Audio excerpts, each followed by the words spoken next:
বন্ধুরা, আজ মমতার রান্নাঘরে, দৈনন্দিন রান্নাঘরে পঞ্চম শিলচে আপনাদের সবাইকে স্বাগত। প্রতিদিনের মতোই তিরি বাটাটা আমার মাস্ট। এছাড়া আজকে এই যে আপনার লাউ দিয়ে ডাল দিয়ে একটু করেছি। লাউ শাকটা এর সঙ্গে কম্পালসারি হয়ে গেছে। হ্যাঁ, আর হচ্ছে আপনার এই যে এখন কি সজনে ফুল খাওয়া তো কত ভালো। হ্যাঁ, বক্স নামক একটা রোগের থেকে আমরা বাঁচতে পারি। এখন যদিও অনেক টিকা টিকা বেরিয়ে গেছে, তবুও কিন্তু আবার অনেকের কিন্তু হচ্ছে। তো যাই হোক, সেই সবের জিনিসের জন্য আমাদের এই সময় এই যে আপনার সিজন পাল্টাচ্ছে না, সেই সময় কিন্তু সজনা ডাঁটা, সজনা ফুল খাওয়া খুব দরকার। হ্যাঁ, এটা যেমন আমরা আলু বেগুন শিম টিম দিয়ে করি, বড়ি টড়ি দিয়ে, এটা সেভাবে করা হয়েছে। কেমন? আর হচ্ছে গিয়ে এটা হচ্ছে পনির পাতুরি। পাতুরিটা আমি আগেও দেখিয়েছি। এটা করেছি কেমন ধরুন, এই পনিরগুলোকে একটু সামান্য সাদা তেলের মধ্যে একটু বাটার দিয়ে দিয়েছি, দিয়ে হালকা ভেজে তুলে নিয়েছি। নিয়ে এবার আলুটা, কাঁচা আলুই আপনার গ্রেটার মেশিনে আপনি একদম যেটা মিহি করে একটু করে নেবেন আপনার প্রয়োজন মতো। এইবার এই যে আমরা এটা ভেজে নিলাম পনিরটা, তার তো একটু তেল থেকেই যাচ্ছে। হ্যাঁ, তার মধ্যে একটু তেজপাতা, একটু হিং ফোড়ন দিয়ে, তারপরে আমার আদা, জিরে, লঙ্কা, একটুখানি ধনে গুঁড়ো দেওয়া যেতে পারে, আর টমেটো দিয়ে ভালো করে এই আপনার এটা মশলাটা কষে নিতে হবে। তার মধ্যে এবার এই যে গ্রেট করা আলুটা দিয়ে দেবেন। ওটা এতই মিহি থাকে না, ওটা একদম সেই মাখা মাখা কাই টাইপের হয়ে যায়। কেমন? এইবার ওটা যখন দেখবেন ওর থেকে তেল ছেড়ে আসছে, তখন আপনি এই পনিরগুলো দিয়ে দেবেন। হ্যাঁ, একটু লো ফ্লেমে এগুলো করবেন, তাহলে কী হবে, জিনিসটা সুন্দর হবে। ঠিক আছে? এরপরে একটুখানি সামান্য ঘি ওপর দিয়ে ছড়িয়ে, তারপরে একটু গরম মশলাও দিয়ে, তার উপরে আবার একটু ধনেপাতা দিয়ে দিলেন। হ্যাঁ, তাহলে কী হলো, জিনিসটা একদম সুন্দর একটা পাতুরির মতো গন্ধ ছাড়ে।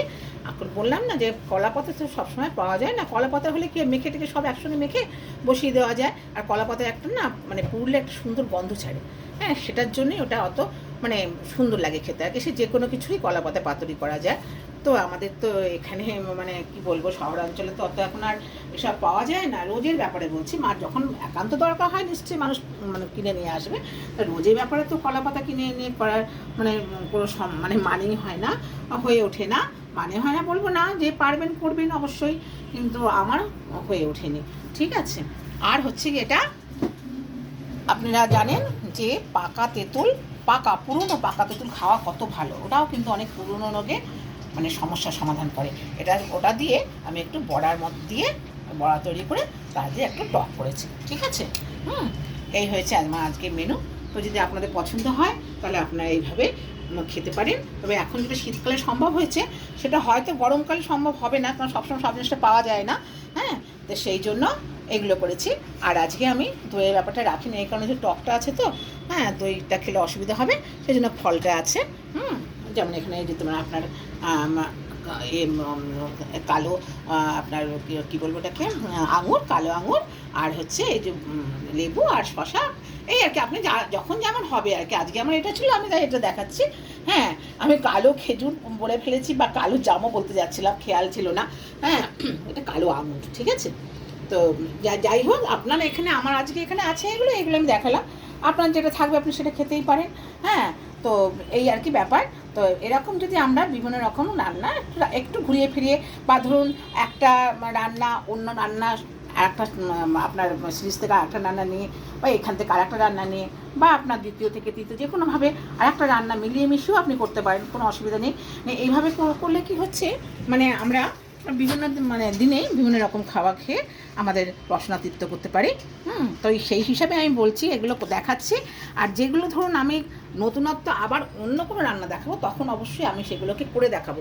কিন্তু আমি এই যে পনির পাতুরিটা কিন্তু আমি একে দেখিয়ে দিয়েছি, সেই জন্যই আমি একে টোটাল কম্বোটা দেখাচ্ছি। হ্যাঁ, যে এই রান্নাগুলো আমি আপাতত রোজের যা করি সেটাই আপনাদের দেখাচ্ছি। আচ্ছা বন্ধুরা, যদি আপনাদের পছন্দ হয়, হ্যাঁ, তাহলে আপনারা অবশ্যই এগুলো মানে করে খেতে পারেন। হ্যাঁ, এবং অন্যকে খাওয়ার সুযোগ করে দিতে পারেন। এগুলো ব্যাপার। আসল কথা মেন যেটাই বললাম, আসলে যা কিছু খাবো তা কিন্তু আমাদের সহজপাচ্য হতে হবে, যা আমাদের শরীরকে সুস্থ স্বাস্থ্য রাখতে সাহায্য করবে। কেননা ধরুন সুস্থ স্বাস্থ্য না থাকলে আমরা কোনো কাজে কিন্তু আমাদের অগ্রগতি হবে না। এটা কিন্তু আমাদের মাথায় রাখতেই হবে। যদি মস্তিষ্ক না সুস্থ থাকে, শান্ত থাকে, তাহলে কি কোনো বড় কাজ করা যায়? তাই এটা সবাইকে অনস্বীকার্য, এটা স্বীকার করতেই হবে। সে সরাসরি করুন আর পিছনেই করুন, যাই করুন, স্বীকার করতেই হবে সহজপাচ্য খাদ্যের কিন্তু আবশ্যিকতা অবশ্যই আছে, যেটা কি হয় আমাদের শরীর মন সবসময় সেটা শান্ত সুস্থ রাখতে সাহায্য করে, এবং তার ফলে কি হয় আমরা অনেক অনেক জটিল সমস্যার সমাধান করে ফেলতে পারি। ঠিক আছে বন্ধুরা, আমি আমার মতো করে চেষ্টা চালিয়ে যাচ্ছি যাতে আপনারা উপকার হন, আর কি উপকার পান এর থেকে। হ্যাঁ, আমিও ভালো থাকি, আপনারাও ভালো থাকেন। ঠিক আছে বন্ধুরা, আজকের মতো টাটা।